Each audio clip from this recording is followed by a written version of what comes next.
Buenas noches, vamos a hablar en esta clase sobre el Concilio de Calcedonia, el inicio del imperio religioso, del imperio católico entendido como imperio religioso. Vamos a ver cómo se produce el cisma. Cisma es una palabra que realmente no encaja mucho en el concepto, porque un cisma realmente es una separación, y vamos a ver que entre el catolicismo romano y todas sus hijas realmente no hay un cisma tan profundo, tan marcado, porque comparten prácticamente toda su concepción teológica, excepto en unos puntos muy específicos que nos han tenido conversando durante estos días y que están relacionados directamente con la esencia de Cristo. Y vamos a ver entonces cómo terminan por producirse diferentes conceptos a través del análisis y la creatividad tiene mucho que ver en la religión. Vamos a ver por qué entonces estamos por acá en el Concilio de Calcedonia. Ya les había mencionado que los que siguen son un poco más rápidos, luego comenzaremos con el segundo de Constantinopla. Constantinopla llega hasta el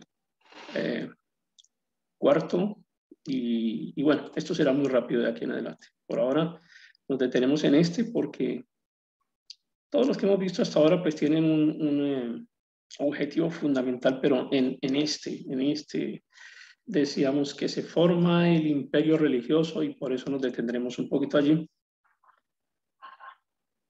Y comencemos entonces con ubicarnos. Estamos acá en Asia Menor, en una región que antes, hace mucho tiempo, se llamaba Bitinia. No la encontrarán hoy en los mapas, excepto que sean mapas muy antiguos, hablarán de Bitinia, en la región de Asia Menor. Hoy en Estambul, lo que en aquella época fue la ciudad de Calcedonia, simplemente hoy es un distrito, es un sector mucho más pequeño, es un distrito de Estambul que recibe el nombre de Kadıköy y que pues hace referencia al lugar en donde se reunió este concilio del cual vamos a conversar durante esta clase. Tenemos en pantalla algunos de nuestros protagonistas como siempre. Entonces estamos hablando de Teodosio II. Finalmente Teodosio, siendo un gobernante tan regular, no logra ni siquiera mantener una buena unidad en la parte del imperio que le tocó. Y era más dedicado como a las cuestiones de caballería y le gustaban más los eventos sociales. No era tan dedicado al tema de gobierno. Sorprende un poco que se haya creado el Código Teodosiano a partir de él. Más bien se le puede agradecer seguramente a sus empleados, en este caso la gente que trataba los temas del derecho, porque no es que en sí mismo Teodosio II haya sido muy dedicado al tema del derecho ni al tema del gobierno.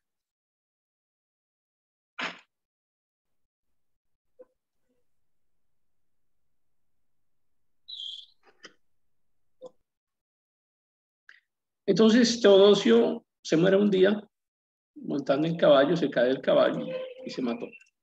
Y hasta ahí llega la historia de Teodosio. Pero es que a diferencia de lo que ocurría en otros reinos, o lo que va a ocurrir más adelante en otros reinos, y es que se establecen unas líneas dinásticas de sangre, en Roma no ocurría eso.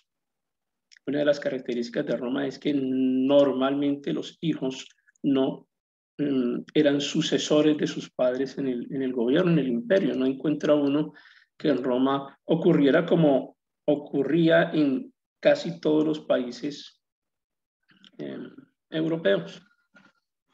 Sin embargo, en este caso, Teodosio tenía una hermana que se llamaba Pulqueria. Estoy preguntándole ayer a alguien sobre la palabra Pulqueria. Creo que Pulquería en México significa otra cosa, me estuvieron contando que es un lugar donde toman licor o algo así, no tiene nada que ver, o no sé cómo lo asociaron, pero total, esto no tiene nada que ver con el tema. Pulqueria era el nombre de la señora, de la hermana de Teodosio II. Pero nadie iba a aceptar que una mujer gobernara esta parte del imperio. En sí mismo era un absurdo. Entonces hay un militar muy influyente en aquella época, un general de nombre Aspar, que no quería quedarse en el trono, que propone a otro militar que era muy influyente por su capacidad de combate, que se llamaba Marciano. Entonces, muy a propósito del imperio, quedan Pulqueria y Marciano, se casan y de esa manera Marciano obtiene la legalidad para poder ser candidato al trono y finalmente ser emperador. Pero este es un gobierno muy curioso porque no es que Marciano hubiese ejercido como emperador con todos esos poderes que se acostumbraban para los grandes emperadores de Roma. Con la división del imperio, tanto en Oriente como en Occidente, se comenzaron a debilitar los poderes de cada uno de los emperadores. Y Marciano no era un personaje que tuviese mucho carácter, de manera que Pulqueria prácticamente co-gobernaba con Marciano. Entonces se casaron. Y como se casaron, esa es la forma en la que Marciano logra acceder a la corona imperial, con un problema adicional, y es que lo eligieron, lo nombraron emperador sin haber consultado con el emperador de la otra mitad, que era la mitad occidental. Estamos hablando de Valentiniano III en este caso. Por protocolo, por política, por relaciones internacionales, por decencia, no se tomaron el trabajo siquiera de consultar con Valentiniano III, y eso terminó por ahondar la división entre estos dos segmentos del imperio. Así que termina molestando mucho este tema valentiniano, que definitivamente no le ofrece un apoyo político a Marciano, no tiene un respaldo como tal. Sin embargo, pues es trascendente. Hay que reconocer a Marciano como uno de los emperadores de la parte oriental de este todavía gran imperio romano en lo político. Y tienen a la derecha un monumento, la columna de Marciano, que se encuentra en Estambul, en reconocimiento a la existencia de ese personaje. No es tan grande ni tan imponente como la de otros personajes, pero existe, y probablemente quienes pasen a su alrededor no tienen ni idea qué significa ni la importancia de este periodo en la historia de Roma. Entonces, digamos que ahí está planteado el escenario.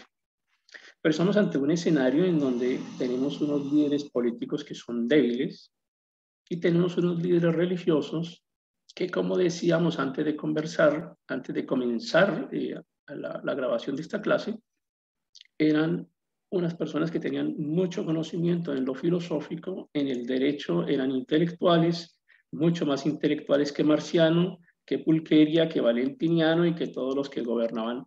Eran más inteligentes y más formados ellos, los religiosos, que la clase política.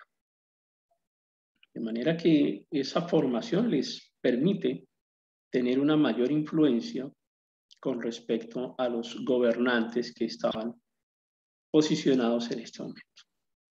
En otro escenario, porque no todo el escenario es Roma, en otro escenario, ya habíamos hablado de Atila. No creo que hayan visto la película de Atila porque nadie hizo ningún comentario, así que no creo que les haya quedado tiempo.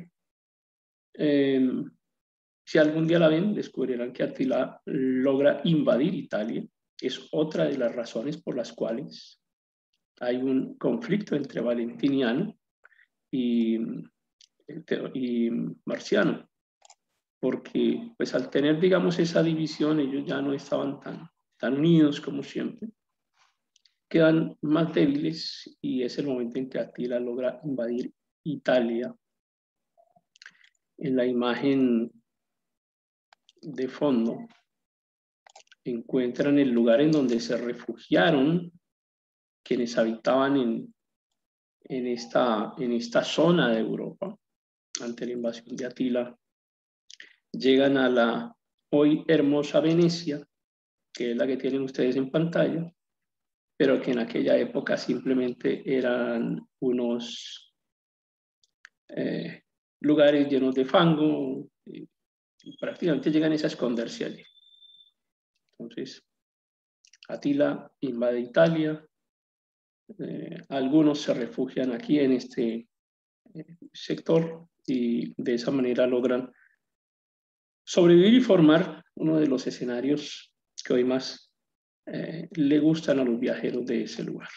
Pero regresemos a lo que nos interesa. Estamos hablando ahora del Concilio de Calcedonia y vamos a expresarlo según el catolicismo romano. ¿Qué nos enseña el catolicismo romano sobre el Concilio de Calcedonia? Lo relatan de la siguiente forma. En el 451, el Concilio de Calcedonia instaura la primacía de Roma, pero Constantinopla lo interpreta como una primacía de honor, que no le otorga al Papa la autoridad sobre sus propios fieles. Como siempre, Roma reclamando lo que no tenía o adjudicándose una autoridad que jamás recibieron. De hecho, Roma no tenía, no tuvo parte realmente dentro del Concilio de Calcedonia. Y digo, no tuvo parte en el sentido de que ellos no primaron como grupo influyente dentro de Calcedonia. El catolicismo, no el catolicismo, vamos a hablar más bien de Roma como tal, no era más influyente que Constantinopla, no lo era. Estaban políticamente muy abajo, estaban religiosamente muy quedados. Acá no hay ningún papa realmente, tampoco en Calcedonia. No es cierto que un papa haya convocado el Concilio de Calcedonia, eso es absolutamente falso, pero lo declara el catolicismo. Y por supuesto que en Constantinopla no se le entrega ninguna primacía al papa porque es que ni siquiera existía papa. Esa es otra figura formada siglos después con el objetivo de darle continuidad, de hacer el rastreo que ellos hacen hasta el apóstol Pedro, pero esto realmente no existió. O sea, aquí no había papa, el papa no convocó ningún concilio de Calcedonia. El concilio de Calcedonia fue convocado por Marciano, fue convocado por Pulqueria, ellos son quienes convocan ese concilio como consecuencia de un conflicto religioso que estaba amenazando con la estabilidad política del imperio. Sin embargo, en ese concilio de Calcedonia sí hay unas declaraciones importantes para las religiones que se estaban formando, que ya se están consolidando durante esta época de la Edad Media. Entonces, estamos hablando de una declaración o de unas declaraciones que van a hablar de la plena humanidad, de la plena divinidad de Cristo, que están unidas sin unirse y sin confusión. Digamos que al final es como un poquito la declaración que queda de Calcedonia, pero tiene unas variantes que vamos a ver ahora en unos minutos. Algunos historiadores nombran a un tal Anatolio, patriarca de Constantinopla, como delegado de Roma, lo cual muchos otros historiadores ponen en duda porque ¿qué tenía que hacer un delegado de Constantinopla o un patriarca de Constantinopla representando a Roma? No tenía nada que ver.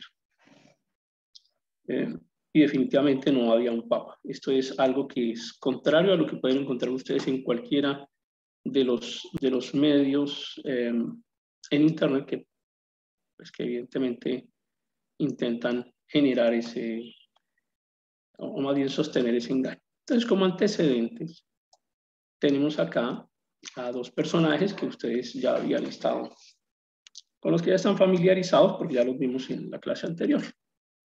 Entonces, de un lado está Dioscoro de Alejandría, que había sido el sucesor de Cirilo. Y de este Dioscoro habíamos aprendido que, entre otras cosas, mató a Flaviano de Constantinopla. Por temas de interpretación religiosa también, por supuesto. Por temas de interpretación. Entonces, Flaviano de Constantinopla termina muerto.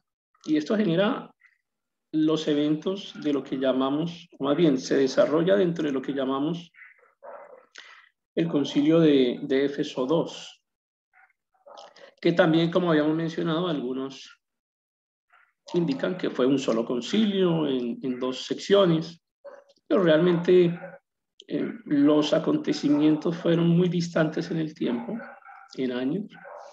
Los participantes en los dos concilios fueron diferentes. No podemos mencionar realmente que hubiese sido un solo concilio, realmente nos encontramos con dos concilios. El catolicismo llama al segundo concilio de Éfeso como el latrocinio de Éfeso, y lo llaman así porque no le fue muy bien.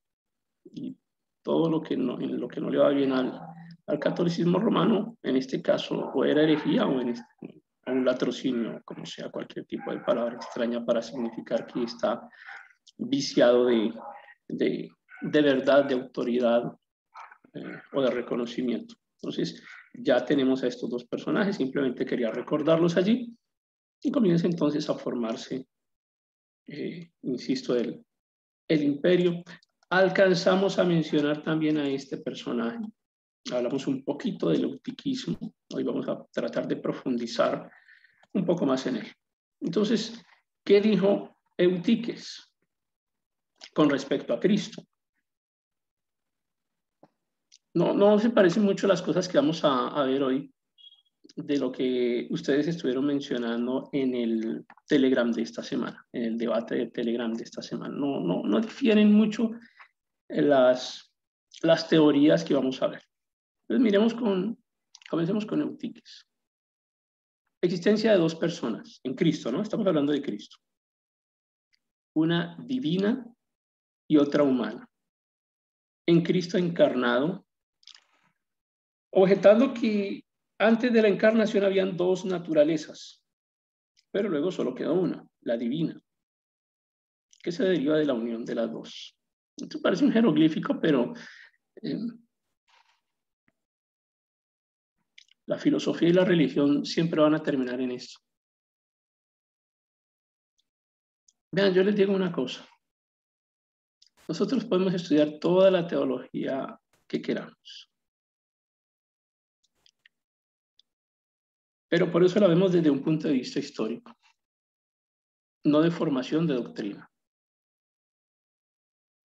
Porque estudiar teología, pues es lo que han hecho los religiosos siempre, y eso no los lleva a la salvación.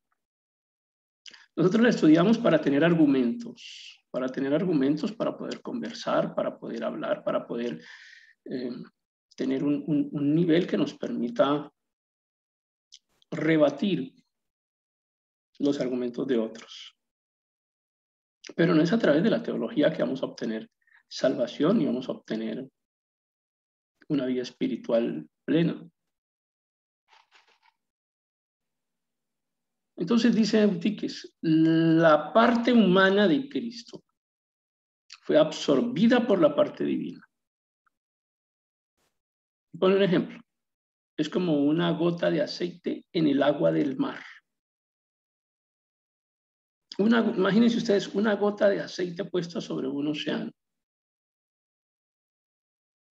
De esa manera intenta explicar la naturaleza espiritual sobre la naturaleza humana, siendo la naturaleza humana la gota de aceite. Y la naturaleza espiritual representada por el mar, en esta concepción de Eutiques. Pues dice él que se funden esas dos naturalezas y así queda representada la persona de Cristo. Y hemos estado hablando de por qué se forma un imperio religioso, o tratando de analizar hoy por qué se forma un imperio religioso, y es que el imperio político no tenía fortaleza. El historiador Suida dice de Teodosio que era un personaje tímido, débil, fácilmente influenciable, casi un niño en manos de sus ministros. No gobernaba. Sin embargo, era muy religioso. Establece el historiador Sócrates que su palacio era un verdadero monasterio, muy religioso. Y eso contribuyó a que la religión, que además ya había tomado fuerza por todos los eventos que hemos visto anteriormente, pues comenzara a tomar esta vez una fuerza muy preponderante, la religión tomó una fuerza muy preponderante sobre la política, hasta que llegará un punto aquí, en la misma Edad Media, en que el religioso se impone sobre el gobernante político. O sea, se da una inversión completa de las funciones de cada uno de ellos. Pero sigamos viendo. Les pedí participar en un sondeo, nuestra gran encuesta de la semana, con las siguientes preguntas con respecto a la naturaleza de Cristo, y votaron 43 de 128, no tuvimos ni siquiera el 50% de participación. Ocurrió como en la democracia de nuestros países. 5% dijo, Jesús solo está presente en la naturaleza divina, pero no en la humana. El 88% dijo, en Cristo existen dos naturalezas, la divina y la humana, sin separación y sin confusión. Pongámosle atención a eso. En Cristo existen dos naturalezas, la divina y la humana, sin estar separadas y sin unirse. Sin separación y sin confusión. Sin separarse, pero sin unirse. El 7% dijo, en Cristo existen dos naturalezas sin separación, pero la humana se pierde absorbida en la divina, algo así como una gota de aceite en el mar. Los demás no vieron la encuesta, no opinaron, no respondieron, no participaron o lo que sea. Entonces, pues acá podemos tener una tendencia clara y vamos a decir que nuestra conclusión es que en Cristo existen dos naturalezas, la divina y la humana, sin separarse pero sin unirse.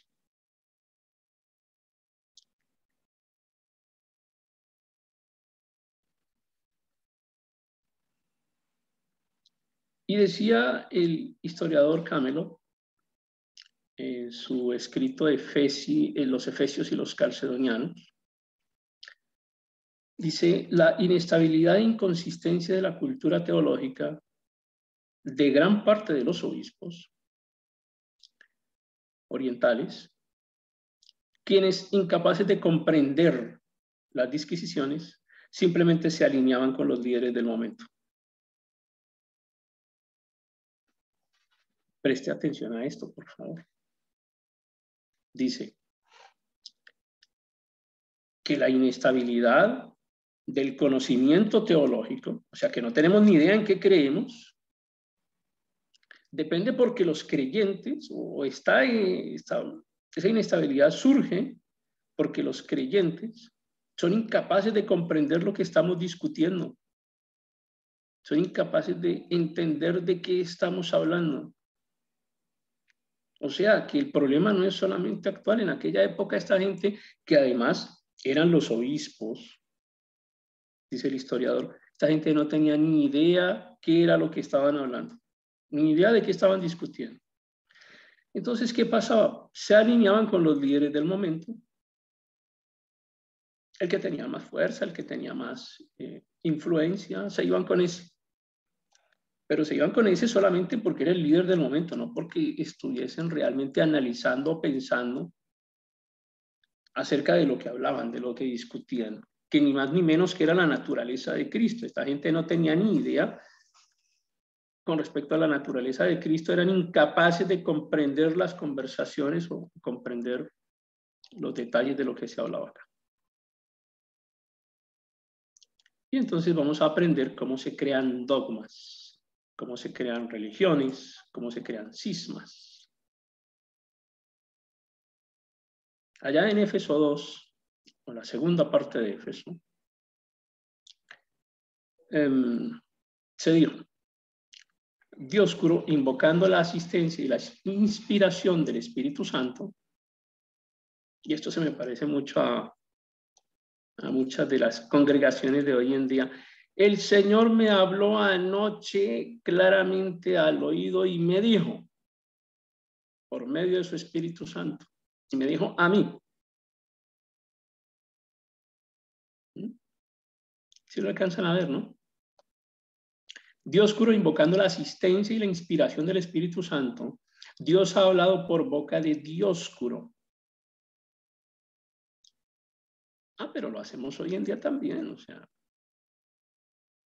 Bueno, no quiero poner ejemplos. Acá el Espíritu Santo ha hablado por boca de Dioscuro.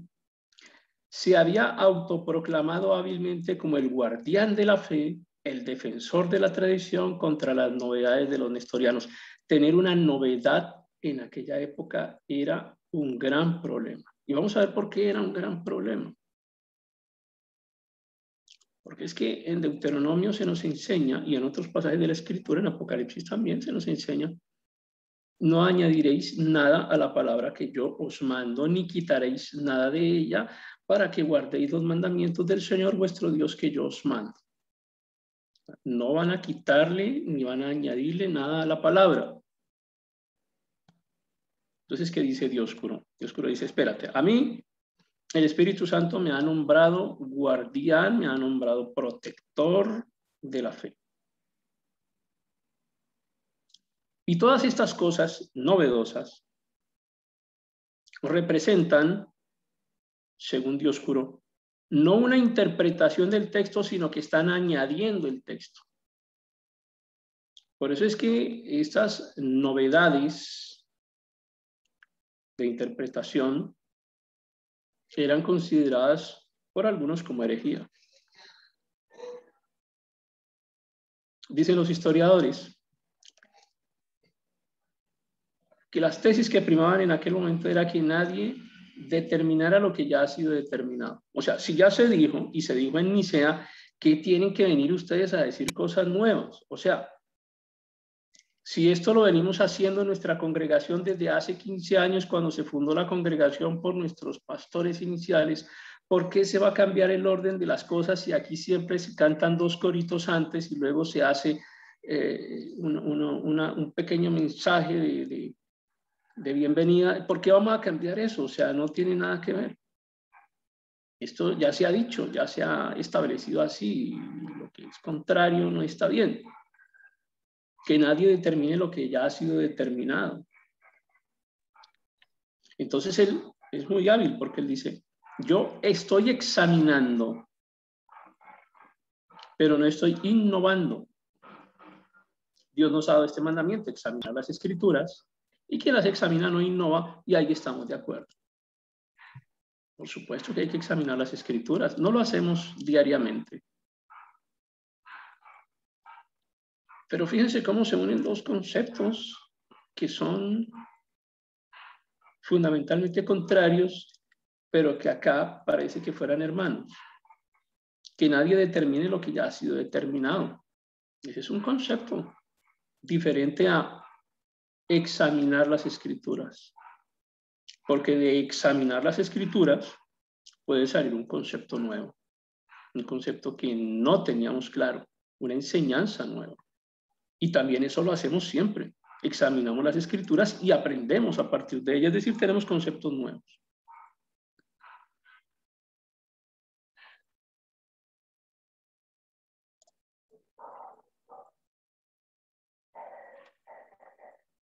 Entonces, Este concepto de novedad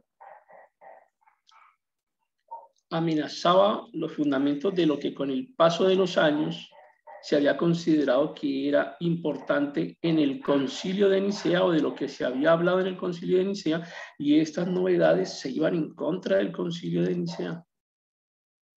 Y el Concilio de Nicea, es decir, el primer concilio que vimos, termina convertido, como dice el historiador, en la piedra angular de la autodefinición del catolicismo. Y uno de esos fundamentos es: Jesús es hombre y Dios, Dios encarnado. Y hay cosas que no vamos a discutir con el catolicismo, así como hay cosas que Jesús no discutía con los maestros y los escribas de su época. Fíjense que Jesús le dice a los discípulos: escuchen lo que dicen los escribas y los maestros, escúchenlos, pero no hagan lo que ellos hacen. Porque lo que decían estaba correcto, pero lo que hacían era incorrecto. Y así, no solo en el catolicismo, sino en las hijas del catolicismo, que veremos enseguida, es probable que encontremos muchas enseñanzas que estén bien fundamentadas. No estoy diciendo que esta específicamente esté bien fundamentada, porque yo no me voy a poner en este punto de una clase de historia a decir qué es lo correcto y qué no. Eso le corresponde a cada uno. Entonces, he querido intercalar algunos de los comentarios que ustedes hicieron. Quité los nombres de allí para no lastimar susceptibilidades de nadie. Dice uno de los comentarios de nuestro debate del Telegram: desde que nació del vientre de la Virgen María, nació como hombre, como nosotros. Sin embargo, ya era Dios, 100% Dios y 100% hombre.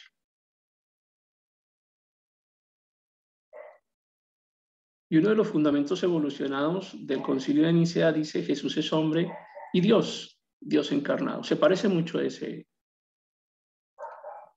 se parecen mucho esas dos afirmaciones sobre cómo conviven en Jesús el hombre y Dios. El hombre y Dios en una sola persona. La gran pregunta y el gran dolor de la filosofía del catolicismo.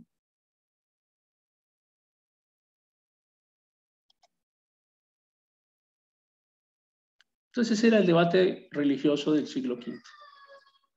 Era el debate sobre la esencia de Cristo, sobre la continuidad de Cristo. Jesús es crucificado y nos preguntamos, y se preguntaban en aquella época, si el que murió fue Dios o no fue Dios. Entonces, aquí algunos de los obispos decían: sí, Jesús fue crucificado siendo hombre y solo hombre. Quien se crucificó fue el hombre, no se crucificó a Dios. Esto es importante dentro de la discusión que vamos a tener en esta noche.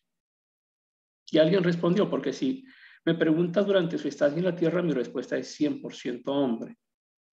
Bueno, esa afirmación ya la estaban haciendo desde Nicea hasta Calcedonia. Ya había quienes afirmaban eso: Jesús crucificado fue hombre y solo hombre. Entonces, viene la otra pregunta: si era hombre y solo hombre, ¿cómo podía su sacrificio tener un significado redentor? ¿Cómo es posible que el cristianismo le atribuya a un hombre la salvación si no era Dios, si no era simplemente un hombre? Y algunos de sus comentarios decían: si no hubiese tenido naturaleza divina, no hubiese podido realizar milagros. Entonces, al fin, ¿qué era? ¿Dios o era hombre? Y comienza esa gran discusión que no crean que iniciaron ustedes en un Telegram de 3 o 4 horas. Esta es una discusión que tiene siglos y siglos. Continúan diciendo en la discusión de estos siglos entre Nicea y Calcedonia: y si era Dios, ¿no era un contrasentido hablar de un Dios que sufre y que muere?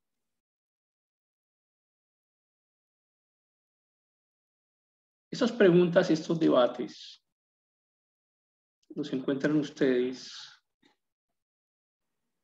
en el texto que está referenciado ahí en la línea inferior de su pantalla. Allí se están describiendo estos debates de la época para que tengan como referencia bibliográfica. Pero ¿cómo es posible que un Dios sufra y que un Dios muera? Y nos preguntamos ahora, si era Dios, ¿por qué murió? O sea, ¿murió Dios o murió el hombre?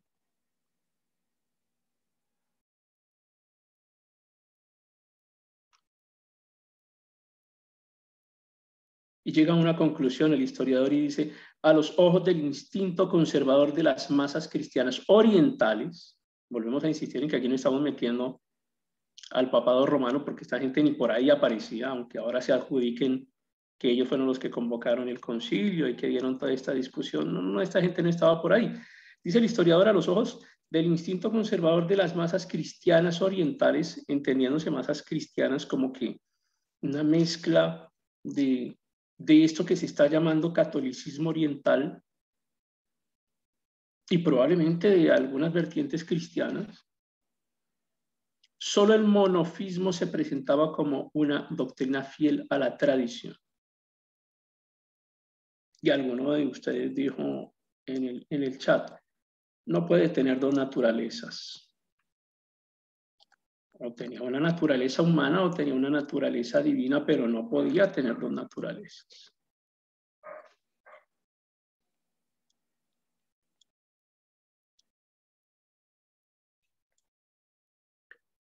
Gregorio de Nicea hace la siguiente narración. Se pregunta, ante la pregunta de cómo vivía la gente de la calle estos problemas teológicos, la gente de la calle, la gente del común en la calle, no los teólogos, la gente del común. ¿Qué pensaba la gente? La gente del pueblo. Entonces, si ni siquiera los obispos estaban entendiendo qué estaba pasando acá, dice Gregorio de Nicea, en una sociedad como esta, muy sensible a las disquisiciones doctrinales, no era extraño que, sobre todo en Constantinopla, se discutiera de teología hasta en las plazas y tabernas. Si pides el cambio, un vendedor empezará a filosofar sobre el engendrado y el no generado. Si preguntas por el precio del pan, otro te responderá, el padre es superior al hijo. Si preguntas, ¿está preparado el baño? Otro te dirá que el hijo ha sido creado de la nada. La discusión de la gente en las calles de Constantinopla, no en las escuelas de teología, era de lo que la gente se preocupaba. ¿Por qué Constantinopla? Por la influencia que tiene Constantinopla dentro del imperio y porque muchos de los escenarios teológicos de mayor trascendencia en la historia de la humanidad se dieron en esa región. Y la gente por las calles entendía esto. Y la gente tenía exactamente las mismas discusiones que hemos tenido nosotros durante la última semana, o las últimas semanas. Y comenzamos a hablar de otros conceptos, vamos a hablar del misoneísmo. Entonces, el misoneísmo como el odio hacia lo nuevo. El misoneísmo, el peligro de lo nuevo. Estamos mejor con lo antiguo. Estamos mejor con lo que nos enseñaron anteriormente los padres, los abuelos, los maestros. Estamos mejor así porque todos estamos tranquilos y nadie pone en discusión eso, todos estamos bien. El misoneísmo es el odio hacia lo que amenaza los valores que ya están establecidos. Pero viene una gran pregunta a partir de todo esto, y es que la gente dice, entonces, ¿a quién mataron los judíos realmente? Porque si en Jesús habían dos naturalezas, una humana y una divina, en un único Cristo, entonces esto no era de menor valor para entender qué estaba pasando, qué iba a pasar con los judíos. Si alguno de ustedes dijo, en cambio, si hay una cita que se dice o que dice que se despojó de ser Dios. Cristo se despojó de ser Dios. Esto es fundamental.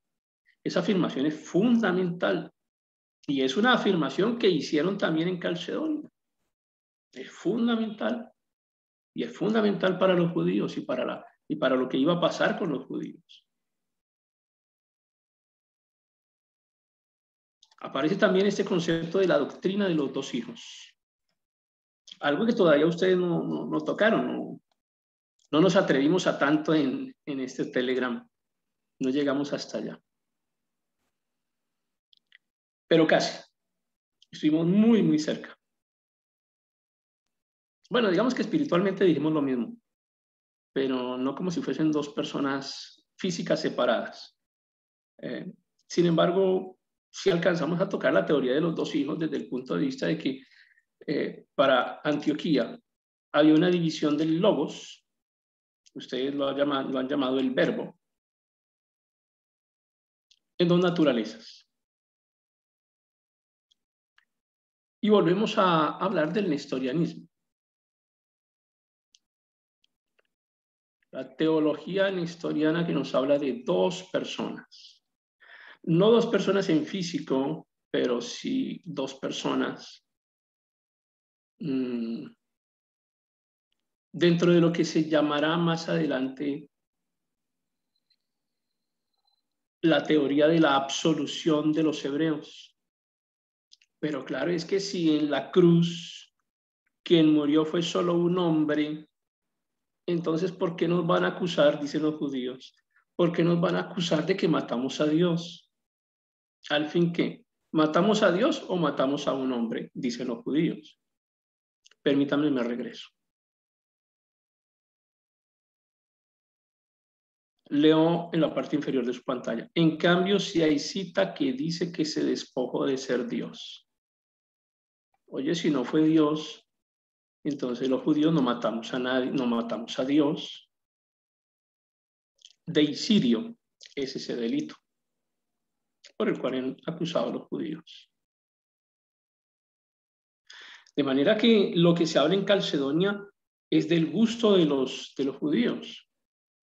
Dice el historiador, las decisiones de Calcedonia, estamos hablando en este caso de Van Rompuy, dice, las decisiones de Calcedonia no solo serán aceptadas, sino recibidas con alivio por el pueblo hebreo. Sus padres habían matado a un hombre, no a Dios. Y hay una carta que después le envían al emperador diciendo que necesita que los absuelvan de semejante cosa. Ellos no mataron a ningún Dios, solo mataron a un hombre. La doctrina de los dos hijos.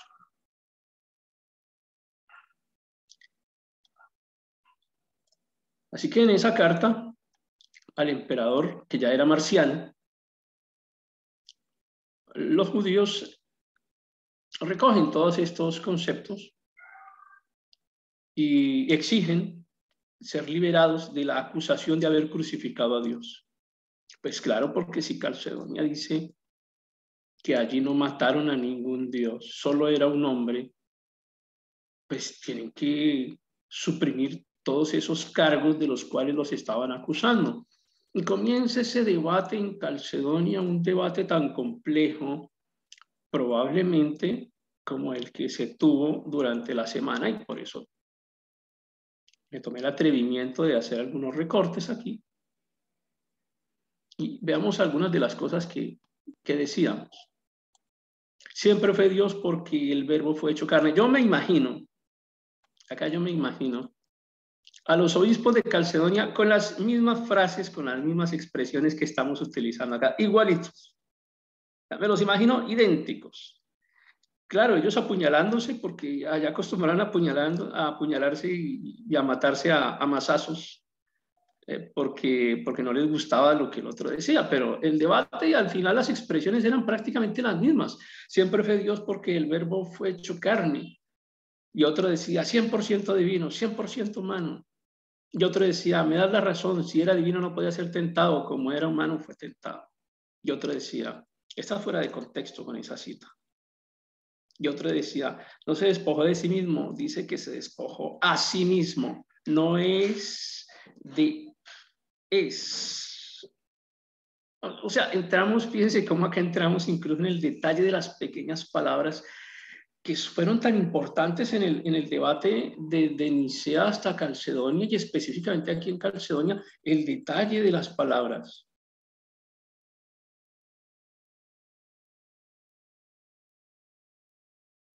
No se despojó de sí mismo. Dice, se despojó a sí mismo. Y esos detalles hacen diferencia doctrinal. Y otro obispo dice, él ya lo era y lo fue y por siempre lo será, no adquirió carácter por el Espíritu, porque desde el principio lo era. Y sale otro obispo por allá de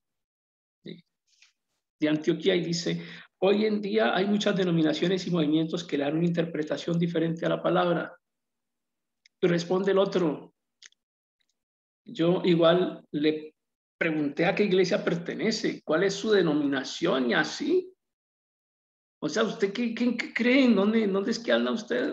¿Qué es lo que le están enseñando? Y alguien grita por allá, cita bíblica que reafirme eso. Finalmente otro obispo responde, primero Jesús cuando estuvo en la tierra nunca hizo nada como Dios, todo lo hizo como humano.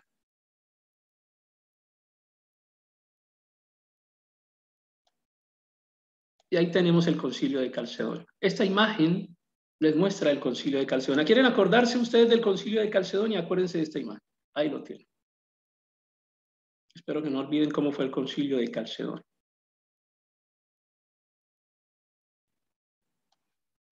Pero por supuesto que además, si nosotros tuviésemos un poder político, permítanme regreso a la imagen. Si todas estas frases no solo salen de los obispos de hoy, los obispos del Telegram, sino que salen de los obispos del Telegram que además tienen poder político, que tienen fuerza imperial, que tienen poder religioso, que tienen dinero, que tienen cómo imponerse a la fuerza, esto no se queda en un debate de Telegram. Seguro que algunos de ustedes se van hasta el otro país allá y van a reclamar, van a ir a buscarse unos a otros. A ver, ¿usted qué fue lo que dijo? ¿Y por qué lo dijo así? Venga, repítamelo acá. Y se va acompañado de 50 de sus obispos. Y eso fue lo que ocurrió. Eso fue lo que ocurrió. Aquí había una idea de que, y fue una de las preguntas de la clase anterior, pero espérate, ¿qué tiene que ver esto con la política? Estamos hablando de religión. No, tiene todo que ver, absolutamente todo tiene que ver. Porque así como decíamos antes de comenzar la grabación, un país está ligado a su creencia religiosa. Gústenos o no, compartámosla o no, un país está ligado a su tradición religiosa. Y eso ocurría también en el imperio romano político. Acá lo que afectaba a la religión afectaba también la política, afectaba la trascendencia política del imperio.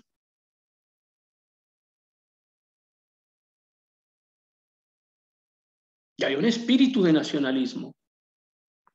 Y cada uno de ustedes representa a su país con orgullo por su bandera. Y cuando su bandera ondea en un evento internacional, usted se siente representado y usted se siente orgulloso.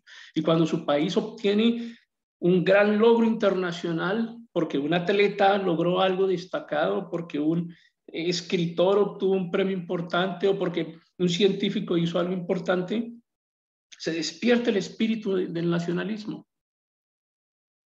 La ideología del país, la ideología de la nación. La nación es mucho más que un Estado.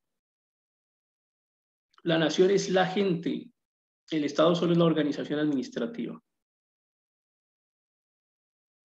Pero es ese sentimiento nacional el que te hace llorar cuando suena tu himno nacional en un momento relevante para la historia de la humanidad. Así que afectar las bases fundamentales de la religión eran afectar las bases fundamentales de la ideología imperial y afectar el nacionalismo. Por eso la trascendencia política de lo que se estaba discutiendo en Calcedonia. Aparte de los motivos que impulsaban a las masas a adherirse a la doctrina de la naturaleza única, es decir, el monofismo ofrecía sobre todo un sostén de continuidad y unidad del imperio, hasta el punto que, como veremos, disidencia política y unicismo acabaron por identificarse. Y explicábamos en la clase anterior, no era posible entender que existiesen dos dioses o tres dioses. ¿Cómo nos van a decir que existen dos dioses o que Jesús fue Dios y hombre? Al fin, ¿qué? O era lo uno o era lo otro, porque acá el imperio se gobierna por un emperador y el emperador es el único gobernante. Y esto estaba muy relacionado el concepto religioso con el concepto político. No podía haber un dualismo, porque eso era poner en entredicho la estructura política del imperio, era poner en entredicho la ideología imperial, era poner en entredicho el nacionalismo. Era inaceptable. Entonces el debate no era solamente de Telegram, el debate era de gente que tenía poder político, poder religioso, poder militar, poder económico, y la trascendencia que este tipo de conversaciones que tenían no era pequeña. Afectaba el desarrollo del imperio, el desarrollo futuro del imperio.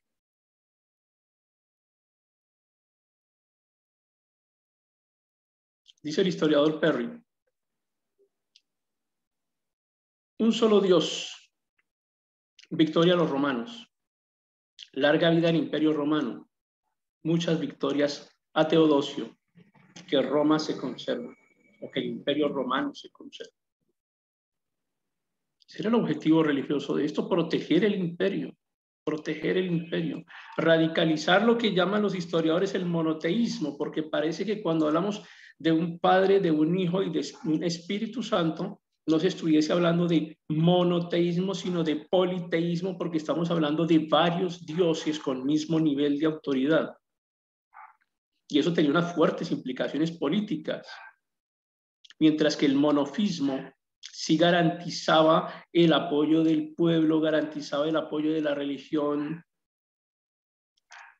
y era fundamento de la teoría política del momento. Entonces los nestorianos no fueron llamados herejes solamente por el tema religioso, que es lo que nos vende la religión romana hoy en día. No, esto era mucho más profundo. Dice Perry, el Cristo dividido de la teología nestoriana habría podido infringir el principio de la unidad del gobierno e introducir el cisma en el concepto de monarquía imperial. Cisma en la monarquía, que se dividiera aún más la monarquía, que ya estaba afectada por haber destrozado el imperio en Oriente y en Occidente. Y ahora querían destrozar Oriente también. Y esto no se podía permitir. Sigue diciendo Perry, no por casualidad Marciano, el sucesor de Teodosio y promotor junto a la hermana de este, la emperatriz Pulqueria, del concilio de Calcedonia, será considerado el nuevo asirio, quien al dividir a Cristo rompió la unidad del imperio. Entonces el monoteísmo se nos convierte en un problema político. El politeísmo se nos convierte en un problema político serio. Vuelvo a insistir. Y si en su país llega en ese momento un gobernante que dice de aquí en adelante todos somos musulmanes y lo establece por decreto, ¿afecta o no afecta el ambiente político? Por supuesto, y es un tema religioso afectando el ambiente político.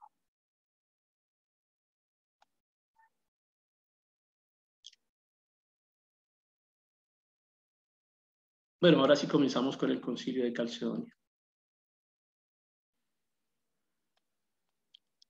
Entonces habíamos dicho, Teodosio se murió, se cayó allá de su caballo, queda en el poder su hermana, que era Pulqueria, se casa con Marciano y provocan ese cambio en lo que llamamos el contexto político institucional, y son ellos quienes convocan el concilio de Calcedonia. Aquí no había ningún papa convocando nada. La verdad es que uno se cansa a veces de insistirle al catolicismo con esto. O sea, tú hablas con cualquier católico y te dice que el papa fulanito fue el que convocó el concilio y salen con sus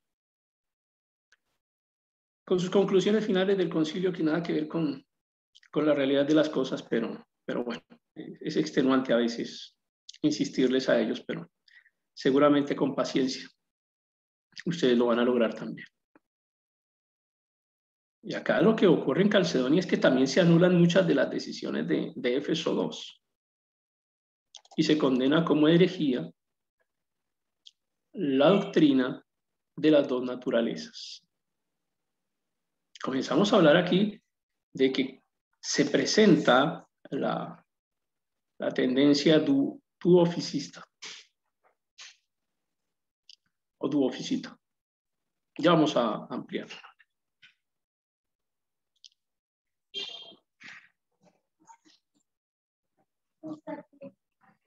En el texto Símbolos de Calcedonia se describe con respecto a lo que ocurrió allí. Rechazando la posición monofista de Dioscuro, el nuevo concilio proclamó que aunque Cristo es una única persona indivisible, no es de dos naturalezas, sino en dos naturalezas.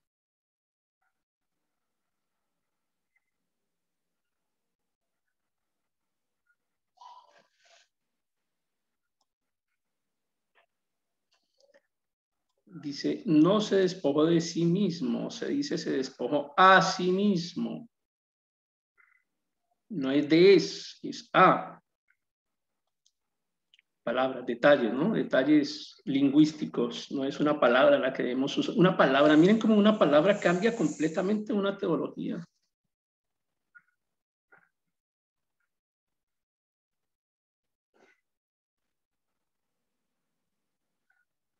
No es de dos naturalezas, sino en dos naturalezas.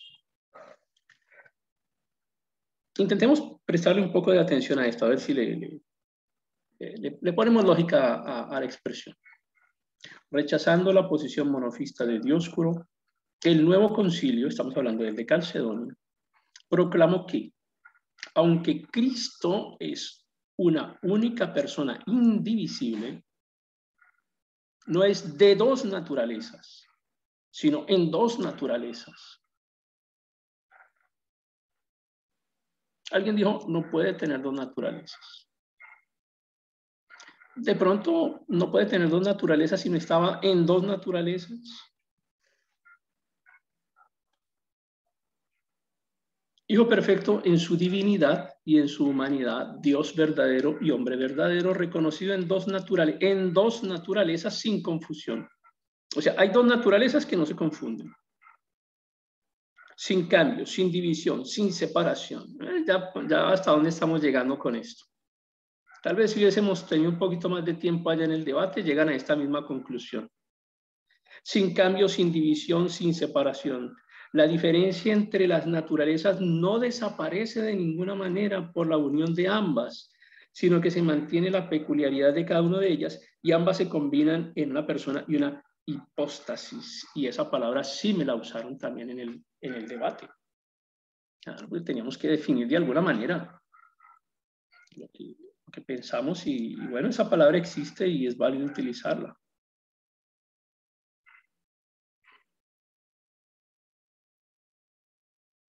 ¿Cómo decirlo ahora? Como que juntos pero no revueltos, algo así. Entender la divinidad de Cristo. Gottfried dice, la ortodoxia no puede ser definida como un dogma, sino como el resultado de una situación privilegiada conseguida por los eclesiásticos a cambio del apoyo incondicional a los poderes políticos. La ortodoxia, la iglesia ortodoxa, no puede ser definida como un dogma. Presten atención a esto, es importante. Lo que cree la Iglesia Ortodoxa, dice el historiador, no fue un dogma, sino fue el resultado de una situación privilegiada conseguida por esos eclesiásticos de esa época a cambio del apoyo incondicional a los poderes políticos. Nuevamente la religión y la política unidas con un mismo fin. Por esto, considera que no se puede hablar de objetivización dogmática de un mensaje religioso, de querigma, sino solo de organización de un sistema político eclesiástico. Los herejes, calificados como tales en nombre de la ortodoxia, serían esencialmente disidentes políticos. Entonces, los herejes dentro de la ortodoxia, que ya vamos a ver más adelante cuáles organizaciones existen hoy que representan esa ortodoxia, ni siquiera podían entenderse como un grupo de personas que tenían unos objetivos religiosos claramente diferenciados. No, acá está diciendo, esto es político, y realmente lo que estamos hablando acá es de una disidencia política, no de una diferencia religiosa. Y entonces les dejé como resumen esta lámina que es un poquito extensa, pero digamos que es como para tratar de lograr resumir todos estos conceptos que hemos venido estudiando. Entonces, comencemos desde el nestorianismo. Por favor, concéntrese también en estos conceptos. Necesito que los tengan claros. Nestorianismo. En Jesús existen dos personas, la divina y la humana, las cuales están totalmente separadas. Eso decía el nestorianismo. Hay dos personas, sí. Hay una divina y una humana, pero las dos, cada una por su lado, están separados. Entonces apareció Cirilo y dijo, no, esto es una herejía. Condenaron a Nestorio por hereje, porque en definitiva la afirmación es en Jesucristo conviven dos personas distintas, el hombre y Dios.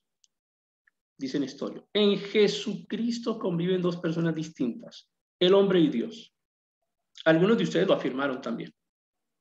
Entonces, algunos de ustedes se van por el nestorianismo. El eutiquismo dice, Dios hecho hombre solo tiene naturaleza divina. Dios hecho hombre solo tiene naturaleza divina.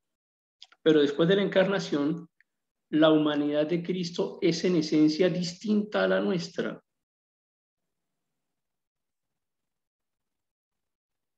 Esto fue aprobado por Dioscoro. En definitiva es, la naturaleza divina absorbe a la naturaleza humana. De manera que esa naturaleza divina termina siendo única. Y ahí tienen el eutiquismo.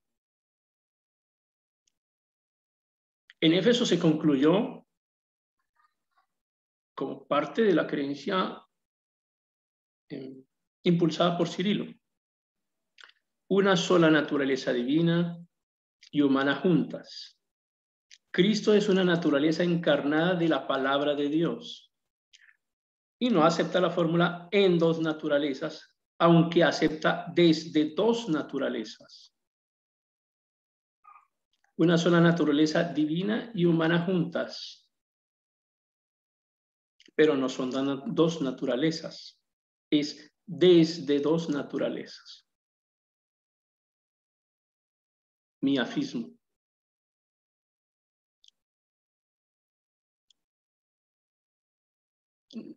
Cirilo fue excomulgado por los nestorianos. Los nestorianos fueron excomulgados por Cirilo. Todos están en el infierno, todos fueron excomulgados por todos. Cirilo dice que Jesús es una persona en la cual existen dos naturalezas, la divina y la humana, pero no están separadas. De eso no le gustó a los nestorianos y los nestorianos lo excomulgaron. Era la feria de las excomuniones. Entonces, resumiendo, el miafismo, que también es llamado enofisismo. En Jesucristo existe una sola naturaleza, una sola, no hay dos, es una sola. Lo que pasa es que están unidas la divina y la humana, juntas, una sola, unida la humana y la divina.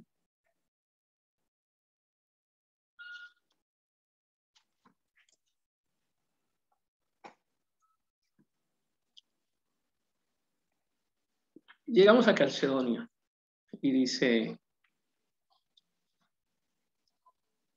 en Cristo existen dos naturalezas, la divina y la humana, sin separarse, pero sin confundirse, o sea, sin unirse.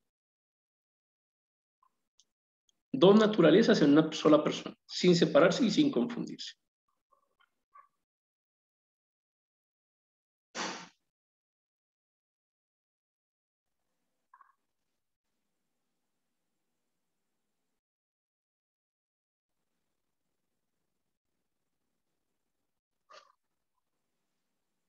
%.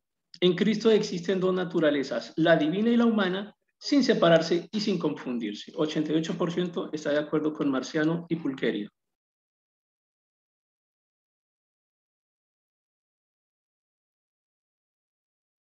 Perdón, devolvamos. Jesús está solo presente en la naturaleza divina, pero no en la humana. Arrianos, 5% herejes. En Cristo existen dos naturalezas sin separación, pero la humana se pierde absorbida por la divina. Autiquistas herejes. Y el 88% bellezas, apoyando a Marciano y a Pulcheria. Yo estoy siendo un poquito sarcástico acá, no estoy diciendo ni que el uno esté equivocado ni que el otro esté equivocado. Todos herejes. No estoy refiriéndome a nada de eso, estoy molestando. Realmente,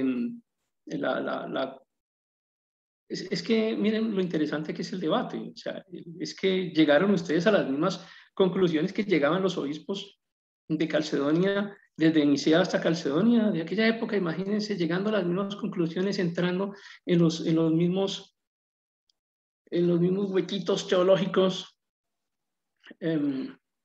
y seguramente fundamentados en la Escritura.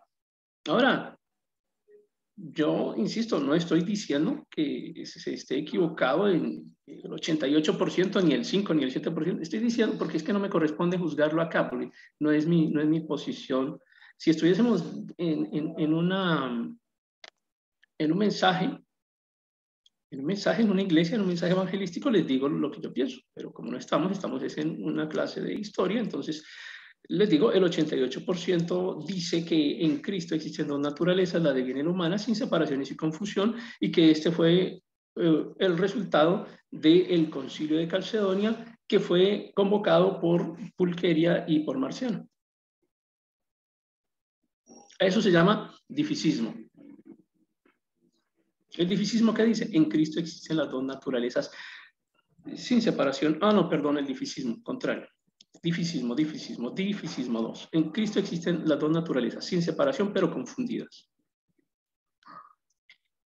Mientras que la declaración de Calcedonia es sin separación y sin confusión. Entonces acá viene el tema de que todos nos excomulgamos a todos y entonces tú eres hereje, pero gracias a Dios no tenemos acá armas nucleares teledirigidas para enviarnos unos a otros de cada país a cada país.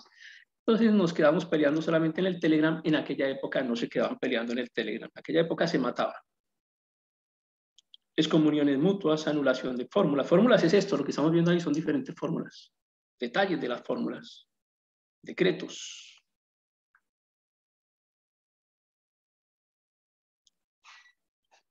Entonces con Dioscoro en Éfeso 2 se adopta el monofismo y consideran que todo lo demás es herejía.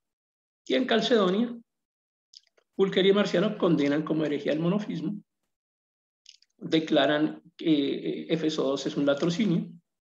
Más adelante el catolicismo sigue llamando todavía el latrocinio de Éfeso a ese evento en donde mataron un montón de gente allá y obligaron a... ¿Recuerdan ustedes que firmaron hojas en blanco y a partir de esas hojas en blanco es que declaran los resultados de Éfeso? Entonces Pulcheria y Marciano terminan condenando a Dioscoro. Es una cosa impresionante. Todos contra todos. El imperio contraataca. Como resultado, entonces se produce, si es, y es reconocible, una de las divisiones del catolicismo más profundas que persisten hasta hoy en día. Ya como se estaba conformando el catolicismo como religión de imperio. Entonces esto, catolicismo, fíjense una cosa bien curiosa, es que esto es es bien llamativo. El catolicismo romano se convierte en religión de imperio, pero no en Roma, aunque hoy en día le llamamos catolicismo romano. Porque Roma estaba ya en problemas con los hunos, con Atila. Allá estaban en otra guerra, en otro conflicto. Esa gente ni siquiera estaba mandando delegados. Pero con el paso del tiempo vamos a ver cómo surgen diferentes posiciones. Una de ellas, la de Calcedonia, que fue asumida por el catolicismo romano, que fue exportada hacia esa parte del imperio y es la que prima hoy en día en el mundo del catolicismo. Pero en ese mismo instante también comienzan a surgir, es que esto no es como que ya nos dividimos y ya para mañana ya tenemos nombres diferentes y organizaciones diferentes. Esto es con el paso de las décadas, del siglo. Van ocurriendo estas formaciones que hoy representamos acá en una simple lámina, pero que tardaron muchísimos años en formarse, ¿no? Iglesia Copta de Alejandría, la Iglesia Ortodoxa Siriaca, la Iglesia Ortodoxa Siria de Malankara, la Iglesia Ortodoxa Copta Etíope, la Iglesia Copta de Eritrea, la Iglesia Gregoriana Apostólica de Armenia y hoy, por supuesto, el catolicismo romano y otros grupos a los que vamos a llamar no niceanos, es decir, los que no estaban de acuerdo con lo que se dijo en Nicea, pero de otras creencias diferentes a las de origen cristiano. Y, por supuesto, allá en un rinconcito nos quedamos nosotros los no niceanos cristianos, por allá, en una partecita un poco trascendentes, porque como no nos gusta participar en política, dejamos que los demás gobiernen, entonces los demás sí hacen. Ok, entonces miremos algunas características rápidamente de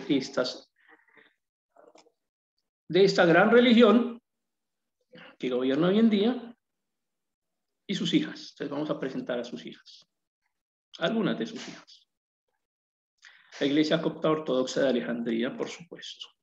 Ahí tiene una imagen del Papa de Alejandría. Ellos también tienen Papa, ¿no? El Papa, no crean que solamente es el Papa de Roma, hay otros papas. Entonces estamos hablando aquí del Papa Copto, que se murió, el anterior al que está ahora, que era Shenouda III.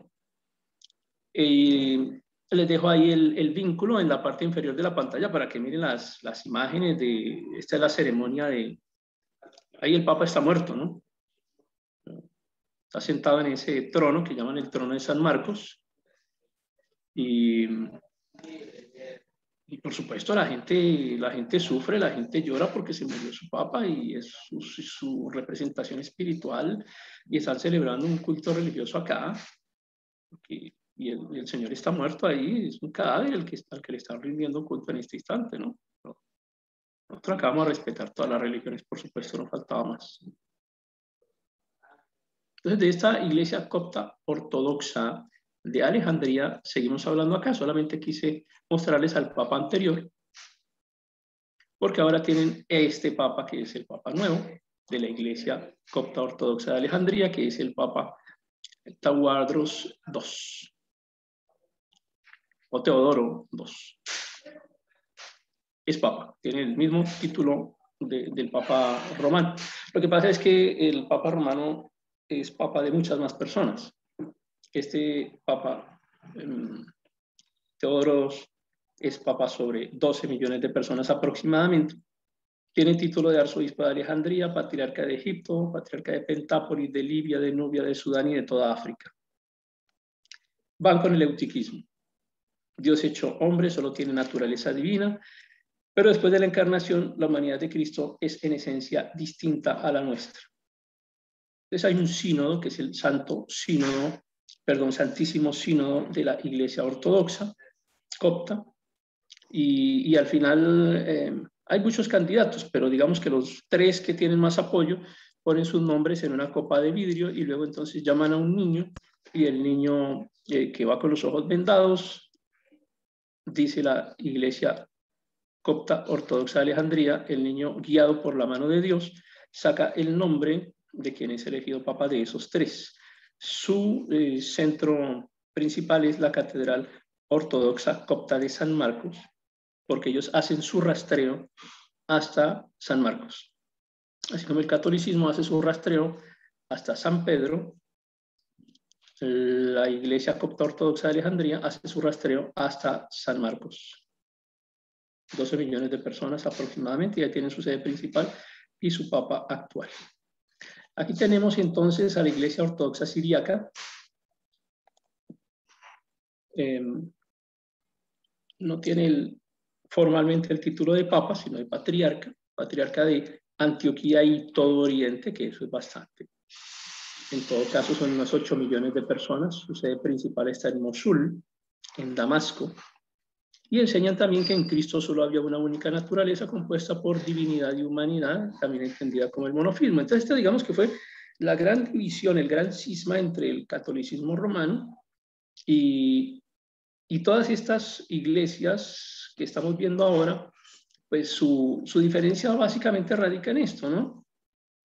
Permítame, me regreso un poquito.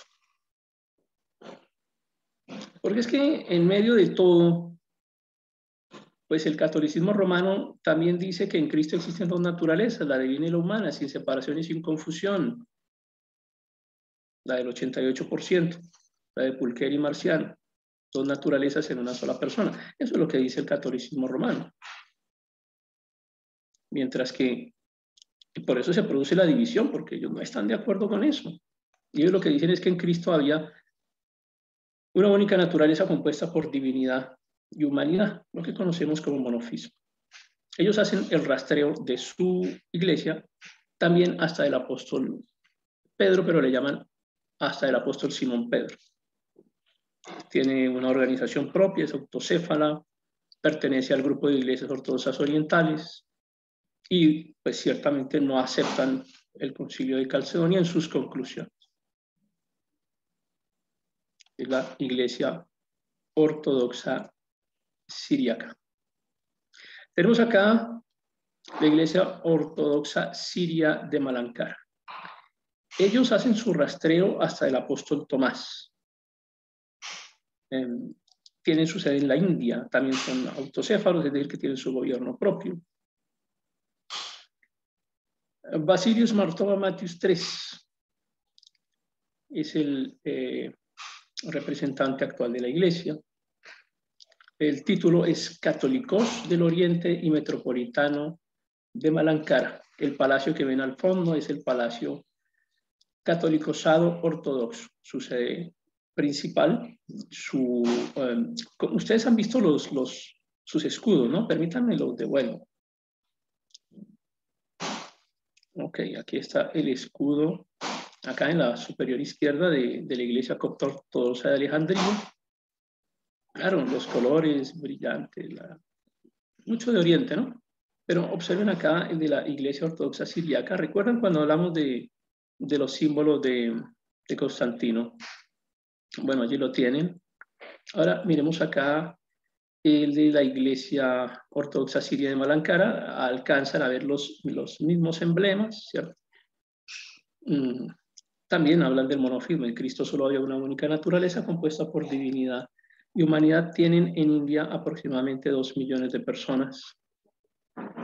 Y decíamos pues que ellos rastrean hasta el apóstol Tomás.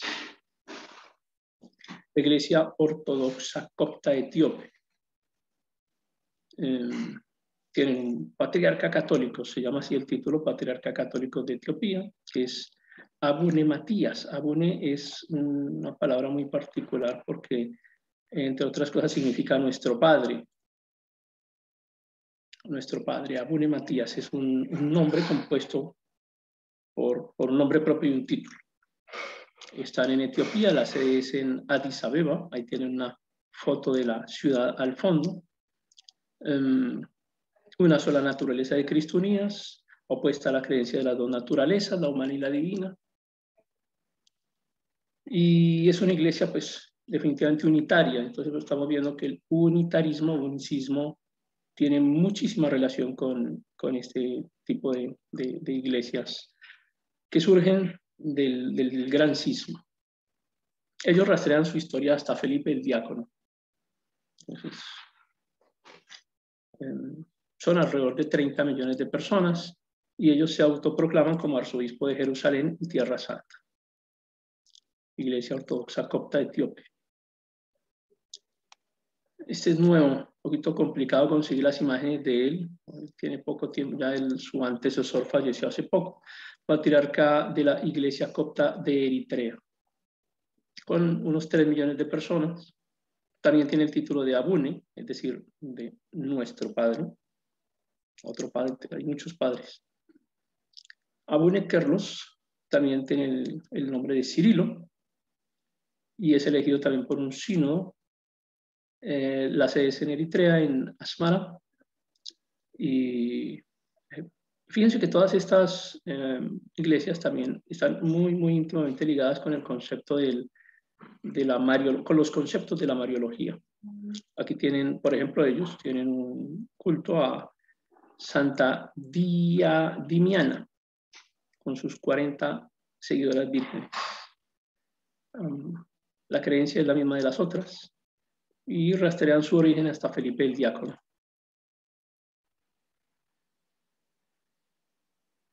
La Iglesia Gregoriana Apostólica de Armenia, 6 millones aproximadamente. Ellos tienen un orgullo y su orgullo es que se constituyeron en la primera religión de Estado que existió en el mundo. Y realmente sí lo fueron. O sea, el primer Estado que tuvo una religión oficial, lo que hoy conocemos como Armenia. El título es Patriarca Supremo y Católicos de todos los armenios. Y ahí está en el fondo el complejo monástico de Echmiadzin en Armenia, sede del Católicos de Armenia. Católico, recuerde que significa universal, ¿no? Universal de todos, de todos. Todos son el Padre de todos, todos son el Señor de todos. Y esta, evidentemente, es la primera catedral del catolicismo, sí lo es. Es la iglesia nacional más antigua. Ellos hacen su rastreo hasta Judas Tadeo y el apóstol Bartolomé. O sea, todos surgen en Calcedonia, ustedes lo están viendo. Porque acá es de donde surgen todos estos grupos, todas estas derivaciones. Todos salen de Calcedonia. Pero cada uno crea su historia, así como hemos visto que el catolicismo creó su historia, cada uno de ellos también fabrica su historia. Entonces, espérate, es que esto se me adelantaron con Pedro, ya no podemos ir hasta allá, hasta donde Pedro, porque esto es como copia. Entonces, inventémonos otra cosa, aquí vamos a inventarnos que fue hasta Judas Tadeo y Bartolomé, que hacen su rastreo hasta y crean su historia, o sea, fabrican su historia. Así como hemos visto que el catolicismo fabrica su historia, cada una de estas religiones fabrica su historia. Alrededor de 6 millones de personas aproximadamente. Y tenemos acá el catolicismo romano. Entonces ya ustedes conocen su líder actual, que es Francisco, con el título de Pontifex Maximus. Entonces, claro que gran ventaja porque pues ellos se adjudicaron el título del emperador político. Fueron más hábiles. Entonces, no solamente se adjudican el título del emperador romano como Pontifex Maximus, sino que además se rastrean hasta Pedro con una hábil estrategia, la estrategia de las llaves. Ahí tienen el escudo también, ya lo conocen ustedes, sobre esto estuvimos hablando profusamente en una de las clases anteriores. Tiene otros títulos. Papa número 266 es el obispo de Roma, es el pastor y doctor de todos los cristianos, es el sucesor de San Pedro, es jefe de Estado, es el octavo soberano de la Ciudad del Vaticano. Estamos hablando de Francisco. Y anteriormente fue el gran canciller de la Universidad Católica Argentina y arzobispo de Buenos Aires. Son algunos de los cargos o títulos que ha ejercido. Ahí está, su casa está por supuesto en el Vaticano, pero la casa donde él reside es la casa de Santa Marta, elegido por el Colegio Cardenalicio en el conclave, que también ya lo estuvimos analizando. Ellos declararon como herejías al arrianismo, al eutiquismo, aceptan la declaración de Pulqueria y Marciano y rastrean su origen hasta el apóstol Pedro. A diferencia de todos los demás, este gran grupo de 1.360 millones de personas acepta todos los concilios ecuménicos, desde el primer concilio de Nicea hasta Vaticano II, incluido Calcedonia. Y ahí está la gran diferencia con respecto a los otros grupos que acabamos de ver anteriormente, porque los anteriores grupos no aceptan el de Calcedonia. Y ahí es donde se produce el cisma, la división. La división se produce en Calcedonia. En cambio, este grupo católico romano acepta todos los concilios, incluido el de Calcedonia. Lo que pasa es que es un grupo muy, muy grande, 1.360 millones de personas. Por eso decimos que es la mamá y las demás son las hijas. Ya finalizando, no he querido concentrarme en otra cosa, ni mucho menos en los cánones de Calcedonia. Aquí nos vamos a poner a mirar los cánones de Calcedonia, o sea, eso no tiene sentido. O sea, lo que ellos dicen que se concluye en Calcedonia, o sea, ¿para qué? Si eso no tiene ningún sustento histórico real. Con respecto a la Mariología, en Calcedonia vuelven a confirmar. Luego tendremos que hablar una clase específica de Mariología, por eso no quiero profundizar en este momento sobre eso. Entonces, los conceptos mariológicos de Nicea se confirman aquí en Calcedonia y los amplían, confirmando el concepto de Teotocos, de María como Madre de Dios.